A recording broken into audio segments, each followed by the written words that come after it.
Subscribe करें और bell दबाएं ताकि कोई खबर रह न जाए। और अभी आपको हम खबर देंगे, वजीर आजम इमरान खान ने सीनियर सहाफ़ियों और तज्ज़ियाकारों से मुलाकात की है। इस गुफ्तगू में उनका ये कहना था कि वो इस्तीफ़ा बिल्कुल नहीं देंगे। ज़राए के मुताबिक वजीर आजम ने सीनियर सहाफ़ियों से 2.25 घंटे तक मुलाकात की है और वजीर आजम ने कहा है कि उन्हें नहीं पता कि अपोजिशन का एजेंडा क्या है। कहा कि मौलाना का मसला क्या है, कुछ नहीं अता पता। उनका यह भी कहना था कि मौलाना फजलुर रहमान के एहतजाज का कोई मखसूस एजेंडा है। वजीर आजम इमरान खान ने सीनियर सहाफ़ियों से मुलाकात की है और इस मुलाकात में उनका ये कहना था कि वो इस्तीफ़ा बिल्कुल नहीं देंगे, लेकिन मौलाना का मसला क्या है, उनके मुतालबात क्या हैं, इस हवाले से भी उन्होंने बात की। 2.25 घंटे तक ये मुलाकात जारी रही और उनका ये भी कहना था कि मौलाना फजलुर रहमान के मार्च पर भारत में जश्न मनाया जा रहा है। मौलाना का क्या मसला है कुछ पता नहीं है। और नवाज शरीफ के हवाले से भी उन्होंने गुफ्तगू की, कहा कि मुस्तकबिल का फैसला अदालतें करेंगी। नवाज शरीफ के मुस्तकबिल के फैसले के हवाले से उन्होंने बात की। साथ ही साथ कुछ उन्होंने आलमी वसाइल पर बात करते हुए कहा कि इसराइल चाहता है कि सऊदी अरब और ईरान में जंग हो। ये मुलाकात जो कि सहाफ़ियों के साथ हुई वज़ीर आज़म इमरान खान की, इसमें उन्होंने वाज़ेह तौर पर कहा कि वो इस्तीफ़ा नहीं देंगे और साथ ही साथ उनका ये भी कहना था कि मौलाना फजलुर रहमान जो आज़ादी मार्च और जो एहतजाज कर रहे हैं, जो धरना दे रहे हैं, इसका एक मखसूस एजेंडा है और इस मार्च पर भारत में यकीनी तौर पर जश्न मनाया जा रहा है।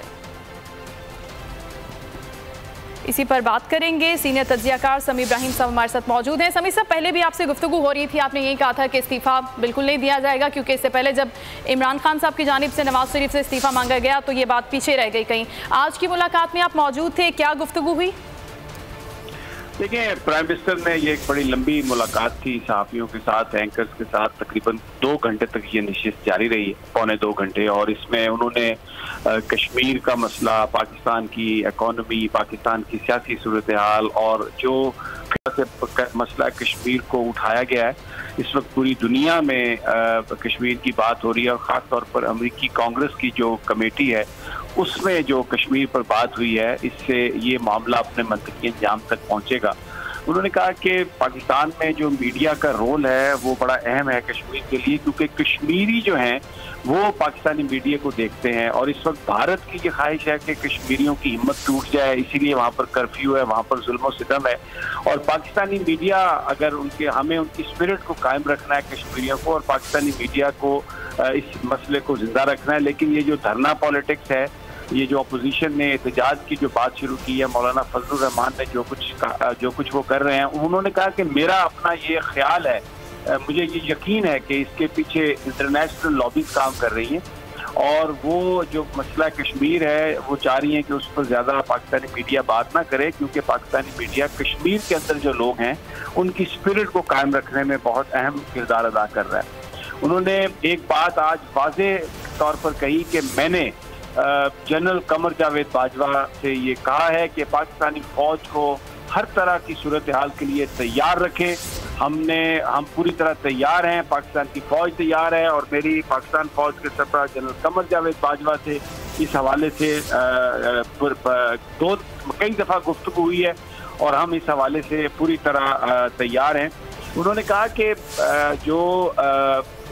जिस वक्त ये सारा कश्मीर का मामला शुरू हुआ था तो हमें इस बात का उस वक्त बड़ा खतरा था कि भारत जो है वो कोई जालसाजी करेगा, फॉल्स फ्लैग करेगा, खुद ही कोई कार्रवाई करके पाकिस्तान के खिलाफ कार्रवाई की साजिश करेगा, क्योंकि पूरी जो दुनिया थी उसमें पाकिस्तान का इमेज जो था वो बहुत ख़राब हो चुका था। भारत की जो बयानिया है उसको पूरी दुनिया कबूल कर रही थी, क्योंकि माजी की हुकूमतों ने जो मसला कश्मीर है उसको उन्होंने सख्त खाने में डाल रखा था।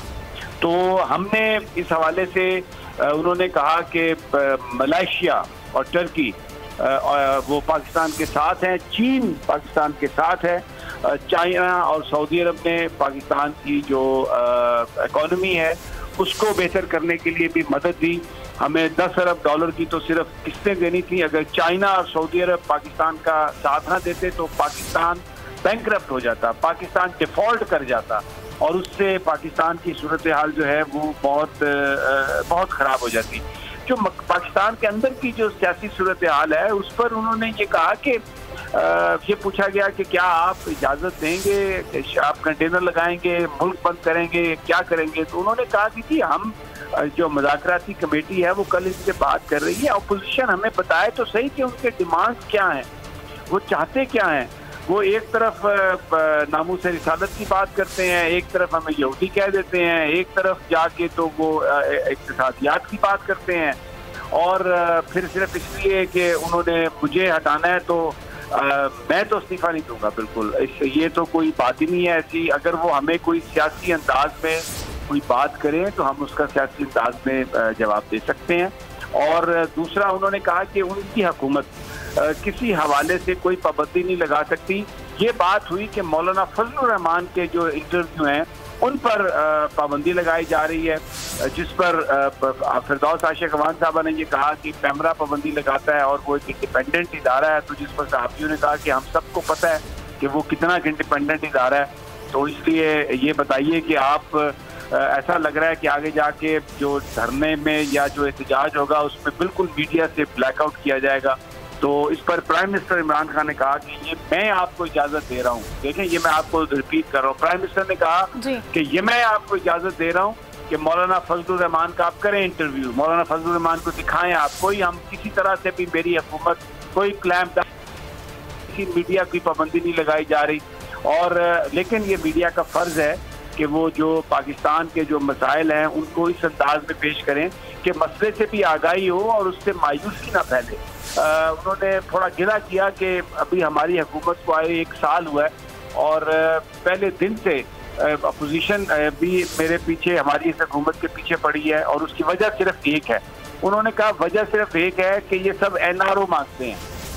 अगर मैं आज सिर्फ 3-4 लोगों को NRO दे दूं तो वो बिल्कुल ये सारा मामला खत्म हो जाएगा। जो कुछ यहाँ पर अपोजिशन करती है, जो मौलाना फजलुर रहमान करते हैं, भारतीय मीडिया उसको बढ़ा चढ़ा कर पेश करता है, और ये सब कुछ एक बाई डिज़ाइन है। उनसे मैंने ये सवाल किया था कि क्या इस वक्त सूरत हाल ऐसी है कि नवाज शरीफ साहब बहुत बीमार हैं, क्या आप उनको, आपने माजी में तो इनकार किया है, लेकिन क्या आप उनको बाहर जाने की इजाज़त दे सकते हैं? तो आज उन्होंने ये नहीं कहा कि मैं उन्हें बाहर जाने की इजाज़त नहीं दूंगा। उन्होंने कहा कि उनका फैसला अदालतें करेंगी। ठीक है, नवाज शरीफ के मुस्तकबिल का फैसला अदालत करेंगी। समी इब्राहिम साहब इस मुलाकात में मौजूद थे। वज़ीर आज़म इमरान खान से होने वाली अहम मुलाकात, इस हवाले से हमें वो तफसीली अपडेट कर रहे थे। बहुत शुक्रिया आपका। और अभी आपको अहम खबर देंगे। वज़ीर आज़म इमरान खान ने सीनियर सहाफ़ियों और तज्ज़ियाकारों से मुलाकात की है। इस गुफ्तगू में उनका ये कहना था कि वो इस्तीफ़ा बिल्कुल नहीं देंगे।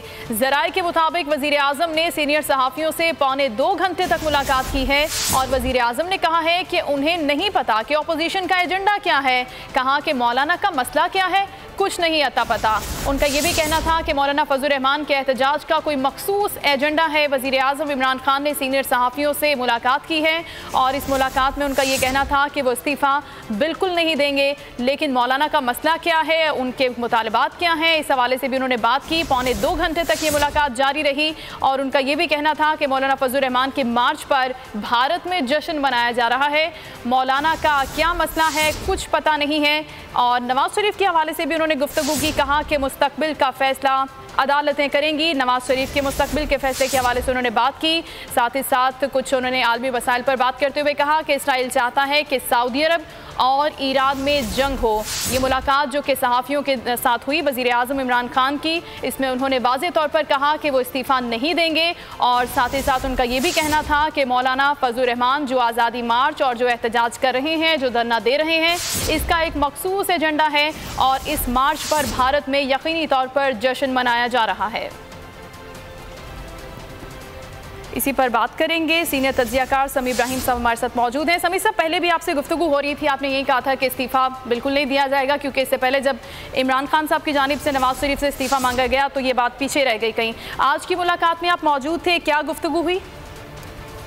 देखिए, प्राइम मिनिस्टर ने ये एक बड़ी लंबी मुलाकात थी सहाफ़ियों के साथ, एंकर्स के साथ। तकरीबन 2 घंटे तक ये नशिस्त जारी रही, 2.25 घंटे। और इसमें उन्होंने कश्मीर का मसला, पाकिस्तान की इकॉनमी, पाकिस्तान की सियासी सूरत हाल और जो मसला कश्मीर को उठाया गया है, इस वक्त पूरी दुनिया में कश्मीर की बात हो रही है और ख़ास तौर पर अमेरिकी कांग्रेस की जो कमेटी है उसमें जो कश्मीर पर बात हुई है, इससे ये मामला अपने मंतकी अंजाम तक पहुँचेगा। उन्होंने कहा कि पाकिस्तान में जो मीडिया का रोल है वो बड़ा अहम है कश्मीर के लिए, क्योंकि कश्मीरी जो हैं वो पाकिस्तानी मीडिया को देखते हैं और इस वक्त भारत की ये ख्वाहिश है कि कश्मीरियों की हिम्मत टूट जाए, इसीलिए वहाँ पर कर्फ्यू है, वहाँ पर जुल्म सितम है। और पाकिस्तानी मीडिया अगर हमें उनकी स्पिरिट को कायम रखना है कश्मीरियों को, और पाकिस्तानी मीडिया को इस मसले को जिंदा रखना है। लेकिन ये जो धरना पॉलिटिक्स है, ये जो अपोजिशन ने एहतजाज की जो बात शुरू की है, मौलाना फजलुर रहमान ने जो कुछ वो कर रहे हैं, उन्होंने कहा कि मेरा अपना ये ख्याल है, मुझे ये यकीन है कि इसके पीछे इंटरनेशनल लॉबीज काम कर रही हैं और वो जो मसला कश्मीर है वो चाह रही हैं कि उस पर ज़्यादा पाकिस्तानी मीडिया बात ना करे, क्योंकि पाकिस्तानी मीडिया कश्मीर के अंदर जो लोग हैं उनकी स्पिरिट को कायम रखने में बहुत अहम किरदार अदा कर रहा है। उन्होंने एक बात आज वाज़ेह तौर पर कही कि मैंने जनरल कमर जावेद बाजवा से ये कहा है कि पाकिस्तानी फ़ौज को हर तरह की सूरत हाल के लिए तैयार रखें। हम पूरी तरह तैयार हैं, पाकिस्तान की फ़ौज तैयार है। और मेरी पाकिस्तान फ़ौज के सरबराह जनरल कमर जावेद बाजवा से इस हवाले से कई दफ़ा गुफ्तगू हुई है और हम इस हवाले से पूरी तरह तैयार हैं। उन्होंने कहा कि जिस वक्त ये सारा कश्मीर का मामला शुरू हुआ था तो हमें इस बात का उस वक्त बड़ा खतरा था कि भारत जो है वो कोई जालसाजी करेगा, फॉल्स फ्लैग करेगा, खुद ही कोई कार्रवाई करके पाकिस्तान के खिलाफ कार्रवाई की साजिश करेगा, क्योंकि पूरी जो दुनिया थी उसमें पाकिस्तान का इमेज जो था वो बहुत ख़राब हो चुका था। भारत की जो बयानिया है उसको पूरी दुनिया कबूल कर रही थी, क्योंकि माजी की हुकूमतों ने जो मसला कश्मीर है उसको उन्होंने सख्त खाने में डाल रखा था। तो हमने इस हवाले से उन्होंने कहा कि मलेशिया और टर्की वो पाकिस्तान के साथ हैं, चीन पाकिस्तान के साथ है, चाइना और सऊदी अरब ने पाकिस्तान की जो इकॉनमी है उसको बेहतर करने के लिए भी मदद दी। हमें $10 अरब की तो सिर्फ किस्तें देनी थी। अगर चाइना और सऊदी अरब पाकिस्तान का साथ ना देते तो पाकिस्तान बैंकरप्ट हो जाता, पाकिस्तान डिफॉल्ट कर जाता और उससे पाकिस्तान की सूरत हाल जो है वो बहुत ख़राब हो जाती। जो पाकिस्तान के अंदर की जो सियासी सूरत हाल है उस पर उन्होंने ये कहा कि ये पूछा गया कि क्या आप इजाज़त देंगे, आप कंटेनर लगाएंगे, मुल्क बंद करेंगे, क्या करेंगे? तो उन्होंने कहा कि जी हम जो मुज़ाकराती कमेटी है वो कल इससे बात कर रही है, अपोजिशन हमें बताए तो सही कि उनके डिमांड्स क्या हैं, वो चाहते क्या हैं।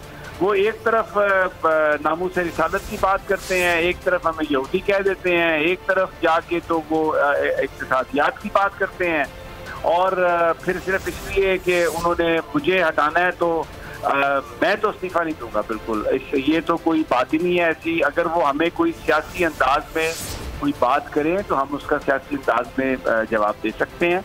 और दूसरा उन्होंने कहा कि उनकी हुकूमत किसी हवाले से कोई पाबंदी नहीं लगा सकती। ये बात हुई कि मौलाना फजलुर रहमान के जो इंटरव्यू हैं उन पर पाबंदी लगाई जा रही है, जिस पर फिरदौस आशिक अवान साहबा ने ये कहा कि पैमरा पाबंदी लगाता है और वो एक इंडिपेंडेंट इदारा है। तो जिस पर सहाफ़ियों ने कहा कि हम सबको पता है कि वो कितना इंडिपेंडेंट इदारा है, तो इसलिए ये बताइए कि आप ऐसा लग रहा है कि आगे जाके जो धरने में या जो एहतजाज होगा उसमें बिल्कुल मीडिया से ब्लैकआउट किया जाएगा। तो इस पर प्राइम मिनिस्टर इमरान खान ने कहा कि ये मैं आपको इजाज़त दे रहा हूँ। देखें, ये मैं आपको रिपीट कर रहा हूँ। प्राइम मिनिस्टर ने कहा कि ये मैं आपको इजाज़त दे रहा हूँ कि मौलाना फजलुर रहमान का आप करें इंटरव्यू, मौलाना फजलुर रहमान को दिखाएं आप। कोई हम किसी तरह से भी मेरी हुकूमत कोई क्लैम्प किसी मीडिया की पाबंदी नहीं लगाई जा रही। और लेकिन ये मीडिया का फ़र्ज़ है कि वो जो पाकिस्तान के जो मसाइल हैं उनको इस अंदाज में पेश करें कि मसले से भी आगाही हो और उससे मायूसी ना फैले। उन्होंने थोड़ा गिला किया कि अभी हमारी हुकूमत को आए 1 साल हुआ है और पहले दिन से अपोजिशन भी मेरे पीछे, हमारी इस हुकूमत के पीछे पड़ी है और उसकी वजह सिर्फ एक है। उन्होंने कहा वजह सिर्फ एक है कि ये सब NRO मांगते हैं। अगर मैं आज सिर्फ 3-4 लोगों को NRO दे दूं तो वो बिल्कुल ये सारा मामला ख़त्म हो जाएगा। जो कुछ यहाँ पर अपोजिशन करती है, जो मौलाना फजलुर रहमान करते हैं, भारतीय मीडिया उसको बढ़ा चढ़ा कर पेश करता है और ये सब कुछ एक बाई डिज़ाइन है। उनसे मैंने ये सवाल किया था कि क्या इस वक्त सूरत हाल ऐसी है कि नवाज शरीफ साहब बहुत बीमार हैं, क्या आप उनको, आपने माजी में तो इनकार किया है, लेकिन क्या आप उनको बाहर जाने की इजाज़त दे सकते हैं? तो आज उन्होंने ये नहीं कहा कि मैं उन्हें बाहर जाने की इजाजत नहीं दूंगा, उन्होंने कहा कि उनका फैसला अदालतें करेंगी। ठीक है, नवाज शरीफ के मुस्तकबिल का फैसला अदालत करेंगी। समी इब्राहिम साहब इस मुलाकात में मौजूद थे। वज़ीर आज़म इमरान खान से होने वाली अहम मुलाकात, इस हवाले से हमें वो तफसीली अपडेट कर रहे थे। बहुत शुक्रिया आपका।